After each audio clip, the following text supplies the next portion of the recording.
नमस्कार दोस्तों।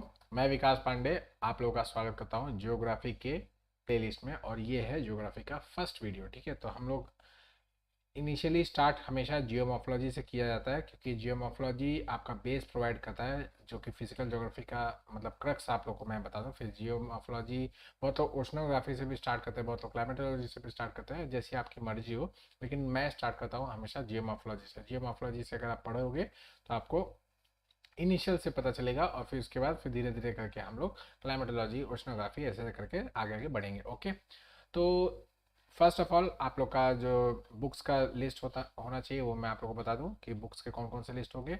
तो ज्योग्राफी एक ऐसा सब्जेक्ट है जिसको आप कंप्लीटली NCERT नाम की जो बच्चों की किताब होती है उससे पढ़ सकते हैं।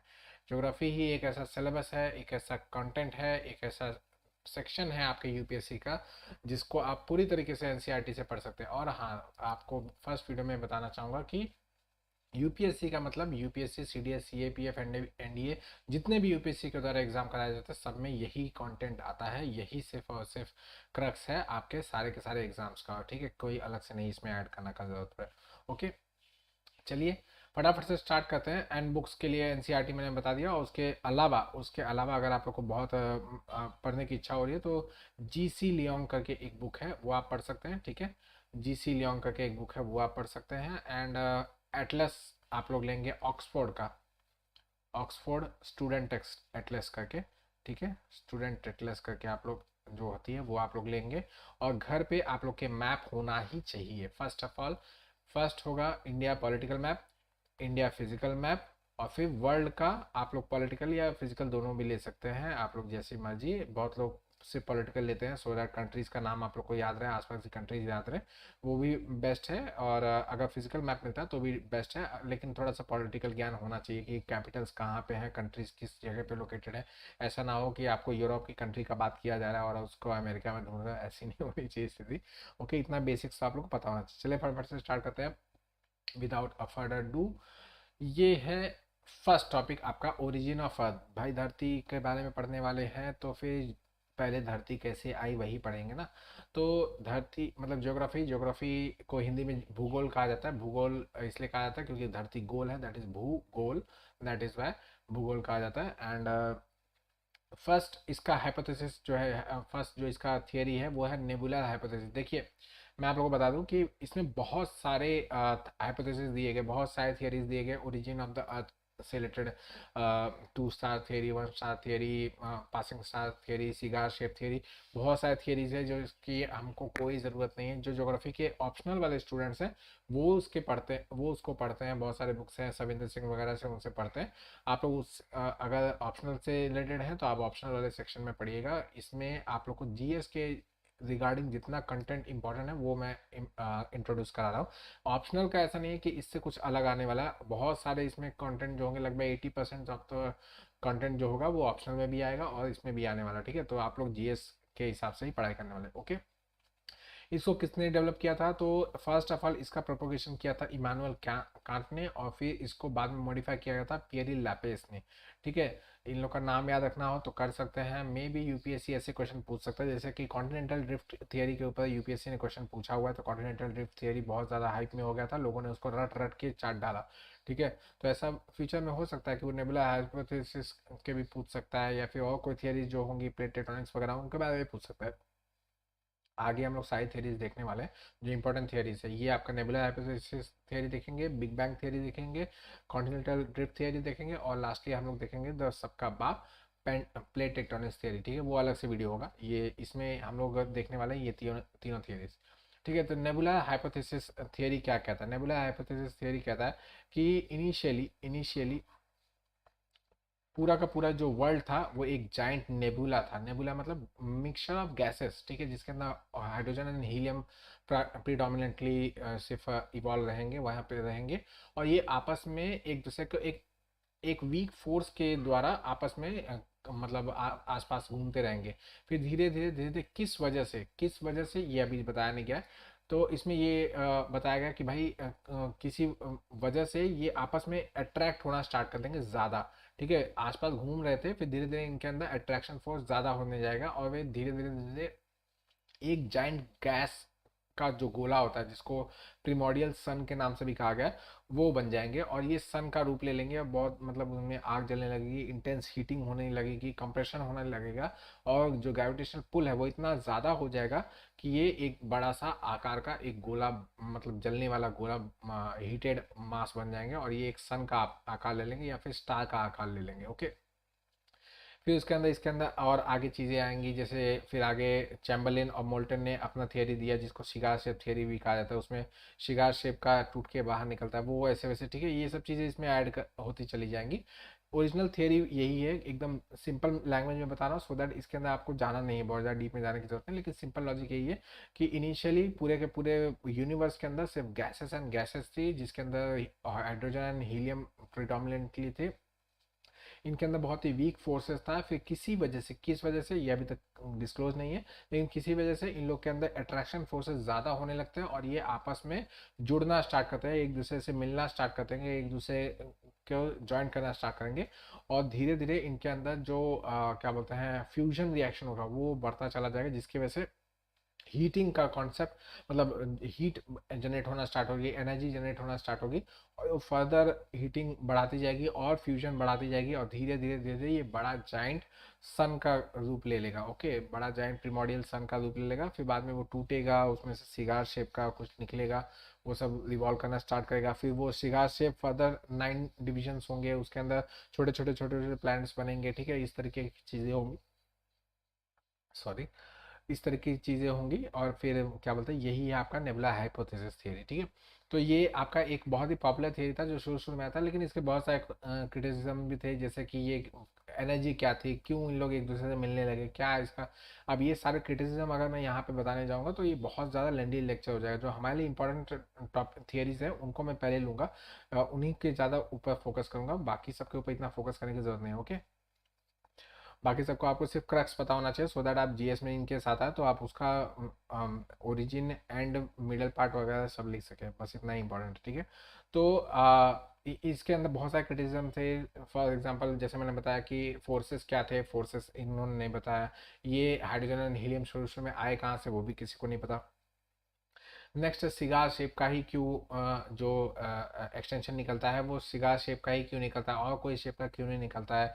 ये अचानक से हीटिंग का कॉन्सेप्ट कहाँ से आता है, फ्यूजन रिएक्शन कैसे ऑटोमेटिकली स्टार्ट हो जाता है, इसके अंदर इग्निशन कैसे स्टार्ट हो जाता है। ये सब चीज़ें बहुत सारी ऐसी चीज़ें जो कि मतलब ये थियरी अनएबल टू एक्सप्लेन रहता है, that is why it falls short of the, मतलब आपके एक्सपेक्टेशन से शॉर्ट हो जाता है, ठीक है। नेक्स्ट थियरी आती है बिग बैंग थियरी। ये बहुत ही फेमस थियरी थी जिसने बहुत मतलब काफ़ी सारे क्वेश्चंस को बहुत ज़्यादा मैं कहूँगा कि इवॉल्व कर दिया और सारे के सारे जो ओरिजिनल क्वेश्चंस थे उनको आंसर भी करने की कोशिश की। इसको एक्चुअली में शुरू शुरू में काफ़ी लोगों ने इसमें जुड़े हुए हैं, दैट इज़ वाई इसमें जो एकदम स्टार्टिंग जो जिन्होंने दिया था उन्हीं का नाम सिर्फ लमैटर है, जो उन्हीं का ही नाम सिर्फ लिया जाता है। इसके अंदर बाद में धीरे धीरे लोग और बढ़ते जाए, इनफैक्ट जो आपके स्टीफन हॉकिंस थे जो उनकी डेथ हो गई है अभी, तो क्या काफ़ी मतलब पिछले साल के पिछले साल उनकी उनकी डेथ हो गई थी। तो आप समझ सकते हैं कि वो भी इससे जुड़े हुए थे। इनफैक्ट इससे इसमें आपके आइंस्टीन ने भी बहुत सारा कंट्रीब्यूशन दिया हुआ बिग बैंग थियरी के ऊपर। तो बहुत सारे लोगों ने अपने अपने तरह से दिया, लेकिन जो शुरू शुरू में दिया था वो एबे जॉर्ज लेमेटर है जिन्होंने दिया था। तो ये बेल्जियन एस्ट्रोनॉमर थे जिन्होंने ये कहा कि भाई जो आपका यूनिवर्स है वो कंटिन्यूसली एक्सपांड करा, एक एक डायरेक्शन में कंटिन्यूसली एक्सपांड करते चला जा रहा है। तो उन्होंने एक कॉन्सेप्ट दिया कि भाई आपका जो यूनिवर्स है वो ऐसे कंटिन्यूसली एक्सपांड करते चला जा रहा है और बढ़ता चला जा रहा है, ठीक है, बढ़ता चला जा रहा है। मतलब ये यूनिवर्स का अगर ये साइज है, ये यूनिवर्स है एक साइज का, तो वो अब इतना बड़ा हो चुका है, मतलब यूनिवर्स की साइज बढ़ती चली जाए, ठीक है। तो फिर बाद में इसमें बहुत सारे लोगों ने जो ऐड किया, स्टीफन हॉकिंस की जैसे मैं बात बताऊं तो स्टीफन हॉकिंस ने ये ऐड किया कि ना सिर्फ यूनिवर्स एक्सपांड हो रहा है बल्कि उनके बीच में जो दो गैलेक्सीज है उनके बीच के डिफरेंस में भी एक्सपांशन आ रहा है। इनफैक्ट दो गैलेक्सीज ही नहीं, गैलेक्सीज के अंदर जो अलग अलग स्टार्स हैं उनके बीच में भी डिफरेंस आ रहा है, मतलब डिस्टेंस बढ़ता चला जा रहा है। ऐसे उन्होंने काफ़ी सारे कॉन्सेप्ट्स को उसके अंदर इंकॉर्पोरेट किया कि भाई ये जो बिग बैंग थ्योरी है वो ये कहता है कि भाई ये जैसे कि एक्सपांड होता जा रहा है, तो अगर हम लोग पीछे चले जाएंगे, बैक उल्टा जाएंगे, तो आप लोग को पता चलेगा किसी एक पॉइंट पे जाके मिल जाएंगे, ठीक है। इस एक पॉइंट को जो मिलेंगे इसको कहा गया है सिंगुलैरिटी। सिंगुलैरिटी, सिंगुलैरिटी में ये है कि भाई आपको ऐसे पॉइंट पे पहुंच गए हो जहाँ पे इनफाइनाइट डेंसिटी है, इनफाइनाइट ग्रेविटेशनल पुल है, और इस पॉइंट पे सारे के सारे जितने भी यूनिवर्स के कंपोनेंट्स हैं वो सब के सब इसी पॉइंट पे ऐसे चिपके हुए थे, एक दूसरे से जुड़े हुए थे, एक दूसरे को बाइंड करके रखे हुए थे। और फिर ये यहाँ से अचानक से किसी वजह से इनके अंदर बर्स्ट होता है, और क्या बोलते हैं, ये अपने आप को कोप अप नहीं कर पाते, अनस्टेबल हो जाते हैं, और ये बर्स्ट करते हैं, टूटते हैं, और फिर कंटिन्यूसली यूनिवर्स का फॉर्मेशन बनता चला जाता है। और ये वही है कि यूनिवर्स फॉर्म होते चले जा रहा है, चले जा रहा है, चले जा रहा है। और ये आपका बिग बैंग थ्योरी का मेन मतलब मेन मकसद है कि भाई सिंगुलैरिटी से आप कैसे यूनिवर्स के एक्सपांशन तक चले जाओ, ठीक है। यही हर जगह पे आपको मिलेगा, इससे ज़्यादा आपको इसमें देखने की भी जरूरत नहीं है। मेन हाइपोथेसिस यही कहता है कि बिग बैंग थ्योरी कैसे काम कर रही है। तो इसी तरीके से काम करिए। एक सिंगुलैरिटी पॉइंट था जिसका इनफाइनाइट डेंसिटी और इनफाइनाइट ग्रेविटेशनल पुल था, वहां से ये बाहर की तरफ निकलना स्टार्ट होते हैं अचानक से, क्योंकि उसके अंदर एक्सप्लोजन होता है, वो अपने आप को स्टेबल नहीं रख पाती है, अनस्टेबिलिटी इंक्रीज होती है, एंड देन इट्स एक्सप्लोड्स, ठीक है। एक्सप्लोड होने के बाद ये कंटिन्यूसली एक्सपांड करती चली जा रही है। कब तक एक्सपांड कर रही है कोई अभी तक डेफिनेट आंसर नहीं है। कितने समय पहले हुआ था, तो लगभग लगभग 13-13.5 बिलियन ईयर्स अगो ऐसा कहा जाता है कि ये क्या बोलते हैं, ये इवेंट जो बिग बैंग का इवेंट हुआ था वो हुआ था। ये देखिए यहाँ पे लिखा हुआ है, इसको रब कर दूँ भाई, आप लोग को देखने में दिक्कत होगी। ये देखिए यहाँ पे लिखा हुआ है 13.5 लगभग 13.7 बिलियन ईयर्स अगो ये बिग बैंग का जो एक्सप्लोजन हुआ था वो हुआ था। फिर उसका इसके अंदर टेम्परेचर कितना था, ये सब आप लोग को पढ़ना हो तो आप पढ़ सकते हैं, बहुत ज़्यादा इंपॉर्टेंट नहीं है। फैक्ट्स एंड फिगर्स थोड़ा बहुत याद रखिएगा, वो अच्छी बात है, लेकिन क्या बोलते हैं हर चीज़ यहाँ पे ऐसा का ऐसा वहाँ पे लिखेंगे तो आप सिर्फ और सिर्फ कॉपी पेस्ट कर रहे हैं, सिर्फ समझ के ले लीजिएगा। आपको वहाँ पे एग्जाम में सिर्फ और सिर्फ ये कॉन्टेंट्स को वैसे के वैसे अपने शब्दों में रिप्रेजेंट करना आता है। यही सिर्फ लिख के वहाँ पे कॉपी पेस्ट करेंगे तो कुछ नहीं होगा, ओके। ये तो हर जगह आपको मिल जाएगा, ठीक है। नेक्स्ट, कॉन्टिनेंटल ड्रिफ्ट थियरी, इसी ने आपका सारा का सारा रेवोल्यूशनाइज किया। देखिए अभी जो हम लोग जो थियरीज देखे ओरिजिन ऑफ द अर्थ से रिलेटेड है, okay. Origin of the earth से रिलेटेड आपने फर्स्ट थियरी देखा नेबुला हाइपोथेसिस थियरी, जिसके अंदर और हम लोगों ने थोड़ा सा इंप्रूवमेंट वगैरह भी देखा था। और सेकंड हम लोगों ने देखा बिग बैंग थियरी। ये क्या है, आपके अर्थ का फॉर्मेशन कैसे हुआ वो बताते हैं, ओरिजिन ऑफ द अर्थ जिसकी बात कह सकते हैं, या सोलर सिस्टम भी कह सकते हैं। लेकिन अब जो हम लोग पढ़ने जा रहे हैं कॉन्टिनेंटल ड्रिफ्ट थ्योरी, ये आपका अर्थ के अंदर की चीज, मतलब अर्थ के अंदर बोला, अर्थ के ऊपर कैसे बनावट चेंजेस हो गई, या अर्थ का फॉर्मेशन, या राइट नाउ जो वर्ल्ड है वो इस तरीके से क्यों दिख रहा है। जैसे ये जो पीछे मैंने बैकग्राउंड में रखा हुआ है फोटो, तो ये सारे के सारे कंट्रीज इसी तरीके से क्यों है, ये ऐसे स्टेबल क्यों है, इसके ऊपर काम करता है, ओके। तो हम लोग एकदम इनिशियली एकदम स्टार्ट से देखने वाले हैं।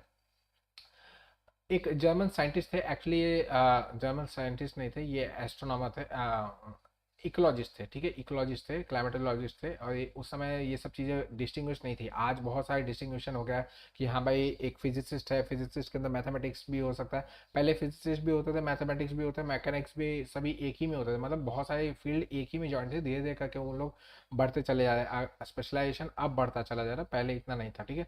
तो जर्मन साइंटिस्ट थे अल्फ्रेड वेगनर के नाम के, 1915 में उन्होंने कॉन्टिनेंटल ड्रिफ्ट थियरी दी थी 1915 में। अकॉर्डिंग टू दिस थियरी उन्होंने ये कहा कि भाई जो आपका ग्लोब है उसके ऊपर कॉन्टिनेंट्स जो है वो स्लोली स्लोली मूव कर रहे हैं, अपने आप को तैर रहे हैं, ठीक है। उन्होंने एक अगर सिंपल आपको मैं बताऊं तो उन्होंने कहा कि आपका जो कॉन्टिनेंट्स है वो सियाल से बना हुआ है, ठीक है, सियाल SIAL, मतलब सिलिका एल्यूमिनियम, और उसके नीचे है सीमा, ठीक है, सीमा सिलिकॉन और मैग्नीशियम, ठीक है। उन्होंने कहा कि जो सिलिका और मैग्नीशियम है उस वो हार्ड है, उसकी डेंसिटी हाई है, और सियाल जो है उसकी डेंसिटी कम है। तो इसीलिए सियाल जो है वो सीमा के ऊपर तैर रहा है, ठीक है। ये तैरने की वजह से, मतलब जो आपका कॉन्टिनेंट है ये तैरने की वजह से ये कभी कहीं और थे, आज वो कहीं और चले गए हैं, ठीक है। तो इन्होंने इसको प्रूव करने के लिए बहुत सारे एग्जांपल्स दिए, जो आगे हम लोग बात करेंगे। इसके ऊपर यूपीएससी ने क्वेश्चन भी पूछा था कि भाई कौन कौन से उन्होंने एविडेंस दिए थे। आप लोग देख सकते 2016 में या 17 में एक क्वेश्चन पूछा गया था, आई डोंट रिमेंबर, 2013-14 में भी पूछा जा सकता है, देख लीजिएगा आप लोग प्लीज, ओके, ठीक है। तो वहाँ पे उन्होंने क्वेश्चन पूछा था। ये एक उसका एग्जाम्पल है कि उन्होंने एग्जाम्पल में दिया कि साउथ अमेरिका का जो आपका पोर्शन है, ये देखिए आपका साउथ अमेरिका यहाँ पे दिख रहा है, ये देखिए साउथ अमेरिका, यहाँ पे देखिए। उन्होंने कहा कि साउथ अमेरिका जो है अगर मैं इसको यहाँ पे फिट करना चाहूँ तो आसानी से फिट हो जाएगा, ठीक है। ये जो आपका साउथ अमेरिका है वो अफ्रीका के जो ये बल्ज है इसमें आसानी से फिट हो जाएगा, एकदम एग्जैक्ट डिट्टो वैसा का वैसा, ठीक है। तो ये उन्होंने एग्जाम्पल में दिया, और भी बहुत सारा एग्जाम्पल दिया, आगे हम लोग बात करेंगे, ओके। नेक्स्ट उन्होंने इस थियरी को इलेबोरेट करने के लिए, आगे हम लोग थियरी के पूरे के भी देखने वाले हैं। तो इनिशियली उन्होंने कहा कि भाई ऐसा एक सुपर कॉन्टिनेंट था, मतलब आपका जो धरती है उसके सदर्न पोल पे पूरा के पूरे जो लैंड मास है वो पूरा का पूरा लैंड मास आपके सदर्न पोल पे उस समय था, जिसका नाम था पैंजिया। पैंजिया, जिया मतलब अर्थ और पैन मतलब पूरा का पूरा, ठीक है, तो पैंजिया। उन्होंने कहा कि पूरा का पूरा जो अर्थ था, जो आपका कॉन्टिनेंट राइट नाउ आप देख रहे हो, सारे कॉन्टिनेंट्स पहले साउथ पोल में थे, और ऊपर का जो नॉर्थ वाला जो रीजन है पैंजिया के अलावा, उसको कहा गया पैंथालासा, ठीक है, पैंथालासा। यहाँ पे लिखा हुआ नहीं है, पैंथालासा मतलब थलासा मतलब वाटर, और पैन मतलब पूरा, ठीक है। तो उन्होंने कहा कि बाकी जो पूरा का पूरा है वो मेजर ओशन था पैंथालासा नाम का, और ये पैंजिया जो था वो क्या बोलते हैं आपके सदर्न पोल पे था, और इसमें सारे के सारे कॉन्टिनेंट जो आज राइट नाउ आप देख रहे हैं वो सारे के सारे यहाँ पे बैठे पड़े थे, ठीक है। फिर धीरे धीरे इसमें ब्रेक स्टार्ट होता है, ठीक है। इनिशियल ब्रेक स्टार्ट होता है 200 मिलियन ईयर्स अगो, ठीक है, 200 मिलियन ईयर्स अगो मतलब 2 करोड़ साल पहले फर्स्ट ब्रेक स्टार्ट होता है, ओके, 20 करोड़, ठीक है, 20 करोड़, हाँ 20 करोड़, सॉरी, 20 करोड़ साल पहले आपका फर्स्ट ब्रेक स्टार्ट होता है, और दो अलग अलग लैंड बन जाते हैं, पैंजिया टूटता है, मतलब पैंजिया टूटता है, एक ऊपर आपका बन जाता है, एक नीचे बन जाता है, और ये पूरे के पूरे मतलब आपके धरती के नीचे वाले सदर्न पोल पे, ठीक है। ऊपर वाले जो आपका पार्ट है उसको लॉरेंशिया कहा गया, ठीक है, ये लॉरेंशिया भी कहा गया, ठीक है, लॉरेंशिया नाम दिया गया, ओके। और जो नीचे वाला सेक्शन है उसको नाम दिया गया गोंडवाना लैंड, ठीक है। आपका क्या बोलते हैं, ऊपर वाले रीजन को कहा गया लॉरेंशिया, और नीचे वाले रीजन को कहा गया गोंडवाना लैंड। एक और नाम दिया गया है आपके लॉरेंशिया को, उसका नाम है अंगारा लैंड, ठीक है। ऊपर वाले जो रीजन है उसका नाम दिया गया है अंगारा लैंड, और नीचे वाले को नाम दिया गया है गोंडवाना लैंड, ठीक है। इस तरीके से भी कहीं कहीं लिखा हुआ मिल जाएगा, आप लोग उसको भी देख सकते हैं, चाहे लॉरेंशिया बोलिए चाहे गोंडवाना अंगारा लैंड बोलिए, सब एक ही है, ओके। उन्होंने कहा कि इसी तरह से जैसे ये टूटा तो उसी तरीके से और भी अनस्टेबिलिटी बनती चली गई, और फर्दर डिवीजन होता गया आपके अंगारा लैंड में एंड गोंडवाना लैंड में, और धीरे धीरे और फर्दर डिवीजन होते होते राइट नाउ जो आपका अर्थ जो दिख रहा है, जैसा कि वर्ल्ड दिख रहा है, उसी तरीके से वो धीरे धीरे फॉर्मेशन स्टार्ट हो गया, ठीक है। इस तरीके से उन्होंने अपना बेसिक थियरी दिया। बेसिक थियरी देने के साथ साथ उन्होंने ये पोस्टुलेट किया कि भाई इसके अंदर दो फोर्सेस से रिस्पॉन्सिबल है, ये जो आपका ड्रिफ्टिंग हो रही है या टूटना हो रहा है, ये दो कारणों से हो रहा है। दो कारणों मतलब इनसे पूछा गया कि भाई फोर्सेस क्या क्या है, आखिर टूट फूट कुछ भी रहा है, तो आपका न्यूटन का लॉ क्या कहता है, भाई कोई भी एक्शन तभी होगा जब उसका कोई इक्वल एंड अपोजिट रिएक्शन होगा, कोई जो एक्शन होगा तो उसका रिएक्शन होगा, रिएक्शन होगा तो उसका एक्शन होना चाहिए। तो एक रिएक्शन हो गया, क्या टूट गया, टूट गया तो उसके पीछे कोई एक्शन भी रहा होगा, एक्शन जो रहा होगा तो उसको कुछ फोर्स लगा होगा, वो फोर्स क्या है, वो फोर्स के लिए जब इनसे पूछा गया तो इन्होंने दो फोर्सेस बताया। फर्स्ट इन्होंने कहा कि एक तो फोर्स है बॉयंसी फोर्स, ठीक है। बॉयंसी फोर्स मतलब जैसे कि आप नदी के ऊपर या किसी भी पानी के वाटर बॉडी के ऊपर कुछ भी चीज़ अगर तैराते हो तो उसको बॉयंसी फोर्स कहते हैं, मतलब वाटर का खुद का अपना इतना हाई डेंसिटी होता है कि लोअर डेंसिटी वाली चीज़ को ऊपर की तरफ थ्रस्ट करता है, ठीक है, तो इसी को कहा जाता है बॉयंसी, ठीक है, बॉयंट फोर्स बॉयंसी इसको कहा जाता है। तो उन्होंने कहा कि भाई इक्वेटर की तरफ इन लोग जो मूव कर रहे हैं या पोल की तरफ जो इन लोग मूव कर रहे हैं वो इसलिए मूव कर रहे हैं, देखिए मैंने बताया ना कि क्या बोलते पहले इन्होंने क्या कहा कि सारे के सारे कॉन्टिनेंट्स कहाँ थे, साउथ में थे, अब सारे के सारे मैक्सिमम जो लैंड एरिया है वो नॉर्थ में है, तो इन्होंने ये एज्यूम किया कि भाई इन लोग ऊपर की तरफ भाग रहे हैं, जितने भी कॉन्टिनेंट्स है वो ऊपर की तरफ भाग रहे हैं। क्यों ऊपर की तरफ भाग रहे हैं, क्योंकि बॉयंसी फोर्स है, बॉयंसी फोर्स सबको ऊपर भेजता है, तो इसी वजह से धरती घूम रही है, तो इसकी वजह से बॉयंट होते होते ऊपर की तरफ भाग रहे हैं, ठीक है। ऊपर की तरफ क्यों भाग रहे हैं, क्योंकि एक सेकंड और फोर्स है, वो क्या है, वो मून का फोर्स है, ठीक है, मून का फोर्स है। तो इस तरीके से उन्होंने बताया कि भाई दो फोर्सेस जो कि काम कर रहे हैं, आपके बॉयंसी फोर्स और मून का फोर्स, ठीक है। यहाँ पे टाइडल करंट जो यहाँ पे लिखा गया है ये मून के द्वारा जनरेटेड टाइडल करंट्स, ओके। तो इसको आप लोग यहाँ पे ये मत सोचिएगा कि यहाँ पे मून नहीं लिखा हुआ है, मैं आप लोग को ये बता रहा हूँ कि एक तो बॉयंसी फोर्स हो गया, मतलब आपने आपका जो सीमा है उसके ऊपर सियाल तैर रहा है, ठीक है, ये तैर रहा है, इसको मून अपने टाइडल फोर्स के द्वारा, टाइडल फोर्स मतलब जिसकी वजह से टाइड्स आते हैं, आगे हम लोग जब ओशनोग्राफी पढ़ेंगे तो उसमें मैं आप लोगों को बताऊँ किस तरीके से टाइड्स आते हैं, मून का उसमें क्या काम होता है, अगर आपने पढ़ा होगा तो आप लोग को इसको रिलेट करने में आसानी होती होगी कि ये जो सियाल आपके ऊपर तैर रहा है, इसके ऊपर ये आपका मून का फोर्स एक्ट कर रहा है और ये अपने तरफ ड्रैग कर रहा है, ठीक है, मून अपने तरफ इसको ड्रैग कर रहा है, पुल कर रहा है। तो दैट इज वाई, और मून कहाँ है, मून कभी भी मून जो है अर्थ के नॉर्थ सेक्शन में रहता है, ठीक है, नॉर्दर्न साइड में थोड़ा सा हल्का सा है। दैट इज वाई ये कुछ इस तरीके से मूव मूव करता है ना, मून ऐसे रोटेट करता है, ओके, मून ऐसे रोटेट करता है। तो उन्होंने कहा कि भाई जो मून है वो अपने तक पुल कर रहा है, ये टाइडल फोर्सेस की वजह से पुल कर रहा है, और बायंसी उसको ऊपर उठा के रखी हुई, that is why it is going towards north, जो आपके जितने भी कॉन्टिनेंट्स है वो नॉर्थ की तरफ भाग रहे हैं। और इसी वजह से आज जो हम लोग राइट नाउ वर्ल्ड देख रहे हैं उसमें नॉर्दर्न सेक्शन में, नॉर्दर्न हेमिस्फीयर में ज़्यादा लैंड है as compared to southern land, southern region, southern hemisphere की बात कर रहा हूँ, ठीक है।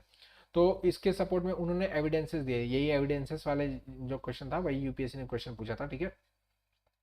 फर्स्ट एविडेंस दिया उन्होंने जिक्सॉ फिट का, ठीक है। जिक्सॉ फिट मतलब मैं आप लोगों को एग्जांपल के तौर पे दिखाता हूँ, ये देखिए, अभी इसको देखिएगा, इन सबको बाद में देखेंगे, ठीक है। जिक्सॉ फिट, ये देखिए, मैं sorry sorry sorry sorry really sorry.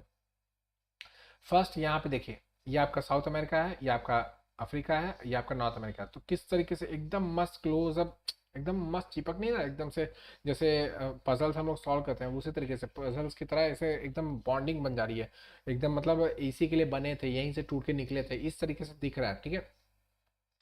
ऐसा मतलब जिक्सॉ फिट, इसी को कहा जाता है जिक्सॉ फिट, ठीक है। मतलब अगर हम लोग चाहें तो नॉर्थ अमेरिका के, साउथ अमेरिका के, अफ्रीका के रीजन को एक दूसरे के पास लेके आएंगे तो सब एक दूसरे को जिक्सॉ फिट की तरह एकदम चिपक जाएंगे, एकदम मतलब क्लोजली उसके अंदर बाइंड हो जाएंगे, जैसे कि क्या बोलते हैं हम लोग पजल्स वगैरह जो सॉल्व करते हैं उनकी तरह, ठीक है। नेक्स्ट उन्होंने क्या दिया, नेक्स्ट उन्होंने दिया टेक्टोनिक फिट, ठीक है। ये देखिए टेक्टोनिक फिट, ये है टेक्टोनिक फिट का। टेक्टोनिक फिट क्या कहता है कि टेक्टोनिकली जो आपका मतलब आपके सिर्फ ऊपर ही ऊपर आप लोग जो मैप में देख रहे हो, ये जो हम लोग यहाँ पे जो देख रहे हैं, ये जो देख रहे हैं ये हम लोग मैप में देख रहे हैं ना, ऊपर से देख रहे हैं, हवा में तो सैटेलाइट फोटो है। लेकिन इन्होंने एग्जाम्पल के साथ दिया कि भाई टेक्टोनिक प्लेट के हिसाब से भी देखा जाए तो सारे प्लेट्स एक दूसरे को एकदम चिपकते हैं, मतलब सारा जो रीजन है वो एक दूसरे को चिपकता है आसानी से, मतलब काफी दूर तक, काफी गहराई तक ये एक दूसरे को फिट करते हैं अच्छी तरीके से। मतलब इसमें ऐसा नहीं है कि सिर्फ ऊपर ऊपर सतह का ही सिर्फ जिग्सॉ फिट हो रहा है, इसके अलावा ये जितना आप जमीन के अंदर नीचे चले जाओगे उतना तक ये क्या बोलता है एक दूसरे को जिग्सॉ फिट की तरह एक दूसरे का पूरक का तरह काम कर रहा है, ठीक है। तो नेक्स्ट इन्होंने टेक्टोनिक फिट कर दिया। Third, glacial deposit. Glacial deposits इन्होंने ये बताया कि देखिए एंटार्क्टिका में राइट नाउ ग्लेशियर है, ठीक है, लेकिन इंडिया में कहीं नीचे के मतलब सदर्न रीजन में कोई ग्लेशियर नहीं है, आपके नॉर्दर्न रीजन में, वो भी कश्मीर के रीजन में थोड़ा सा ग्लेशियर वगैरह है और हिमाचल वगैरह के आसपास, लेकिन बाकी कहीं पे भी ग्लेशियर नहीं है। लेकिन यहाँ पे जो आपका डेक्कन प्लेटू वाला रीजन है, यहाँ पे ग्लेशियल बहुत सारे एविडेंसेस मिलते हैं, ऐसे ऐसे पेड़ मिलते हैं जो कि पेड़ नहीं, एक्चुअली पेड़ों के फॉसिल्स मिलते हैं, जानवरों के फॉसिल्स मिलते हैं जो कि ऐसे ग्लेशियर वाले रीजन में रहता है, ठीक है। और बहुत सारे ऐसे ऐसे ग्लेशियल एविडेंसेस है, बहुत सारे ऐसे रिवर्स है जो कि ग्लेशियल इरोडेशन की वजह से बने हुए हैं, ठीक है। ऐसे सेम आपके अफ्रीका वाले रीजन में है, सेम आपका साउथ अमेरिका वाले रीजन में, ऑस्ट्रेलिया वाले रीजन में भी देखा जा रहा है। तो मतलब ये सिद्ध करता है कि किसी समय मतलब ये सारे के सारे रीजन एक दूसरे से जुड़े हुए थे, एक दूसरे को कंबाइंड थे, एक जगह पे एकदम चिपके हुए थे, बाद में टूट टूट के अलग अलग होना स्टार्ट हुए, ठीक है। ये इन्होंने थर्ड दिया। फोर्थ जो बहुत ज़्यादा इंपॉर्टेंट था, फॉसिल एविडेंसेस। फॉसिल एविडेंसेस उन्होंने ये बताया कि भाई ऐसे बहुत सारे जानवर है जो राइट नाउ उस जगह पे नहीं पाए जाते लेकिन किसी समय पाए जाते थे, जैसे कि ये आपका मार्सुपियल्स, सबसे पहले अगर मैं बता दूं मार्सुपियल्स, ये मार्सुपियल्स का एक है। मार्सुपियल्स कौन से जानवर हैं, आपके कंगारू वगैरह, लेकिन कंगारू के जो क्या बोलते हैं अस्थि पंजर है, मतलब आपके जो स्केलेटन्स है वो आपके इंडिया में ही पाए गए हैं, ठीक है। बहुत सारे ऐसे मार्सुपियल्स जो अब क्या बोलते हैं सिर्फ और सिर्फ ऑस्ट्रेलिया में पाए जाते हैं, वो और भी अफ्रीका के रीजन में, साउथ अमेरिका के रीजन में, इंडिया में पाए गए हैं, ठीक है। उनके एविडेंसेस दिखे, उनके जो स्केलेटन्स होते हैं वो यहाँ पे पाए गए। तो ये क्या बताता है, ये बताता है कि भाई किसी समय पे ये पूरा का पूरा रीजन एक रहा होगा, एक एक जगह पे रहा होगा, ये सारा का सारा एक जगह पे रहा होगा, और यहाँ से फिर धीरे धीरे इन लोग सब के सब माइग्रेट होना स्टार्ट किए बाहर की तरफ, या फिर ये रीजन पूरा टूटना स्टार्ट किया और बाहर की तरफ निकलना स्टार्ट हुआ, ठीक है। ये सारे के सारे इनके प्राइमरी एविडेंसेस हैं, ये चार जो मैंने बताया है चार प्राइमरी एविडेंसेस है, इनके सिवाय भी और एविडेंसेस हैं बहुत से छोटे मोटे, जैसे उन्होंने क्या बताया लेमूर लैंड का बात किया था, लेमूरिया लैंड का बात किया था, और भी बहुत सारे फॉसिल्स वगैरह की बात की थी उन्होंने, बहुत सारे वेजिटेशन की बात की थी कि इनका वेजिटेशन यहाँ पाया जाए। लेकिन सबको अगर बताऊँ तो ये चारों में क्लब हो सकते हैं, वो सब एग्जाम्पल्स हैं इनके, ठीक है। तो आप लोग इसको देख लीजिएगा, आप लोग को और भी अगर एविडेंसेस चाहिए हो तो और भी आप एविडेंसेस देख सकते हैं, ओके। चलिए लास्टली आते हैं क्रिटिसिज्म के ऊपर। किसी भी थियरी को हम लोग को पढ़ने का यही तरीका होता है, पहला बेसिक आपका आइडिया क्या है किसी भी थियरी का, और इसी तरीके से आप आंसर भी लिखते हो मेंस में। अगर आपको क्वेश्चन आ जाता है किसी भी थियरी के ऊपर, ज्योग्राफी के थियरी के ऊपर या किसी और थियरी के ऊपर, तो आप इसी तरीके से आंसर लिखते हो। पहले बेसिक इंट्रोडक्शन जो होता है वो इसी तरीके से होता है कि भाई बेसिकली ये थियरी कहती क्या है, वो होता है उसका इंट्रोडक्शन। फिर उसके बाद आप बॉडी वाले पार्ट में आते हो, तो उसमें आप इंट्रोडक्शन के आगे वाला हिस्सा, मतलब उसको कंसाइजली जो हाइपोथेसिस है उसको अच्छी तरीके से बताते हो शॉर्टेस्ट फॉर्म में, सो दैट आपका वर्ड लिमिट बचा रहे, और क्या बोलते हैं उसके साथ ही आप मैक्सिमम कंटेंट वहाँ पे दे पाओ, ठीक है। थर्ड, अगर उसके साथ एविडेंसेस दिए गए हैं, प्रूफ्स दिए गए हैं या कोई डेटा वगैरह दिया तो आप थर्ड उसको इनकॉर्पोरेट करते हो। एंड फोर्थ, आप उसके क्रिटिसिज्म लिख के या उसका कोई अल्टरनेटिव लिख के आप उसको वाइंड अप करते हो, ठीक है। तो लास्टली हम लोग इसमें कहने वाले हैं आपका क्रिटिसिज्म। क्रिटिसिज्म में फर्स्ट क्रिटिसिज्म क्या है कि भाई इन्होंने कहा कि जो आपका ड्रिफ्ट है वो स्टार्ट हुआ था आपका मेसोजोइक एरा में, ठीक है। मेसोजोइक, प्ली कैम्बियन, कैम्ब्रियन, ये सब क्या है वो सब आप लोग किसी काम का नहीं। जियोलॉजिकल टाइम स्केल करके आप जो चीज़ है वो आप लोग क्या बोलते हैं, अगर चाहे तो फोटो देखना चाहे तो देख सकते हैं, उसको आप लोग डाउनलोड करके देख लीजिएगा। उसमें फोटो में आप लोग को दिख जाएगा किस तरीके जियोलॉजिकल टाइम स्केल है, उसमें एरा वगैरह बहुत सारी चीज़ें दी हुई है। वो सब यूपीएससी कभी ना पूछा है ना पूछने वाला है, ठीक है। तो आप लोग उसमें जाइएगा भी नहीं, इनफैक्ट ऑप्शनल के लिए इंपॉर्टेंट नहीं होता, तो आप लोग क्यों पढ़ेंगे उसके लिए। तो इन्होंने कहा, वैगनर ने कहा कि भाई जो ड्रिफ्ट है वो स्टार्ट हुआ था मेसोजोइक इरा में। मेसोजोइक इरा में स्टार्ट हुआ, जो कि काफ़ी करोड़ों साल के बाद आया after the formation of earth. Earth के फॉर्मेशन करोड़ों साल के बाद मेसोजोइक एरा आया। तो इतने समय तक अर्थ पे क्या हो रहा था भाई, इतने समय तक अगर ये पैंजिया बन के वहां पे बैठा हुआ था तो ये तब तक ड्रिफ्टिंग क्यों नहीं स्टार्ट हुई, उससे पहले क्यों नहीं कोई हलचल हुई। ड्रिफ्ट इसी समय पे क्यों स्टार्ट हुई, मेसोजोइक एरा में ही क्यों स्टार्ट हुई। ये मतलब मेसोजोइक एरा में ऐसा क्या हुआ कि क्या मतलब ड्रिफ्ट स्टार्ट हो गया अचानक से, कहाँ से बल आ गया। नेक्स्ट, इस थियरी में कहीं पे भी ओशंस का कोई कंसिडरेशन नहीं है। मतलब जो भी मूवमेंट हो रहा है वो किसका हो रहा है, कॉन्टिनेंट्स का मूवमेंट हो रहा है। कॉन्टिनेंट्स यहाँ से वहाँ घूम रही है, यहाँ से वहाँ घूम रही है, और लेकिन ओशंस वगैरह सब के सब वहीं पे है। वो अब बस कॉन्टिनेंट्स मूव कर रही है तो वो अपना जगह बना ले रही है। इस तरीके से उन्होंने कहने की बात कही है। मतलब उनका कहना ये है कि भाई ओशंस जो है वो क्या बोलते हैं relatively as a by product है। कॉन्टिनेंट्स आ मेन, कॉन्टिनेंट्स मूव कर रहे हैं तो ओशंस ऑटोमेटिकली फॉर्म हो जा रहा है, ऐसा उन्होंने कहा, ठीक है। नेक्स्ट, उन्होंने जो भी प्रूफ दिए वो मोस्टली आपके एजम्पशंस वगैरह पे दिए थे, क्योंकि आप समझ सकते हैं 1915 में उन्होंने दिए थे, तो बहुत सारी चीज़ों को तो उन्होंने एज्यूम किया था कि हाँ ये यहाँ पाया जाता है वो वहाँ नहीं पाया जाता है, ये इस तरीके से होता है वो उस तरीके से नहीं हो। जो कि एक जनरल टर्म्स है कि हाँ मेरा ये जो मेरा पहाड़ है ये टूट के यहाँ पे ख़त्म हुआ है, तो वो आगे वाला एक्सटेंशन उसके उस रीजन में दिखाई दे रहा है। ऐसे उन्होंने बहुत सारी चीज़ों में एजम्पशंस यूज़ किए, जर्नलिस्टिक टर्म्स यूज़ किए, ना कि कोई प्रूफ्स वगैरह दिए, ठीक है। नेक्स्ट, उन्होंने बायंसी और टाइडल फोर्स की जो ताकत बताई वो इतने वीक है, एक्चुअली में इतने वीक है। तो वो इस तरीके से कैसे हो सकता है कि भाई इतने वीक पावर हो और क्या बोलते हैं वो सारा का सारा इतना बड़ा कॉन्टिनेंट, मतलब आप समझ लीजिए एशिया जैसा कॉन्टिनेंट हिला के यहाँ से वहाँ, मतलब साउथ पोल से नॉर्थ पोल तक लेके जा रहा है लगभग, मतलब हजारों किलोमीटर दूर लेके चले जा रहे हैं भाई। और इतना बड़ा कॉन्टिनेंट ऐसे कैसे हो सकता है, इट इज नॉट पॉसिबल। अगर इतना पावरफुल है आपके मून और क्या बोलते हैं बांसी फोर्सेस, तब तो सीधी सी बात है वो किसी दिन मून चाहेगा तो धरती को भी रोक सकता है कि नहीं। वो पूरा का पूरा जब लैंड यहाँ से वहाँ सरका दे रहा है, तो फिर सीधी सी बात है उसके बाद इतनी ताकत होगी कि पूरे के पूरे अर्थ को ही रोक दे। ओके। लास्टली, जो मॉडर्न थियरी है प्लेट टेक्टोनिक्स, उसने सारे के सारे जो क्या बोलते हैं थियरीज है, थियरी का जो भी नेगेटिव पॉइंट्स हैं उन सबको वापस से चेंज कर दिया और रिफाइन करके एक नई तरीके से बनाया है, जिसके बारे में हम लोग अगले वीडियो में देखने वाले हैं, प्लेट टेक्टोनिक्स थियरी को। तो इतना आपका हो गया फर्स्ट चैप्टर। अगले वीडियो के लिए इंतजार कीजिएगा, तब तक वैसे पढ़ते रहे। Thank you very much, bye.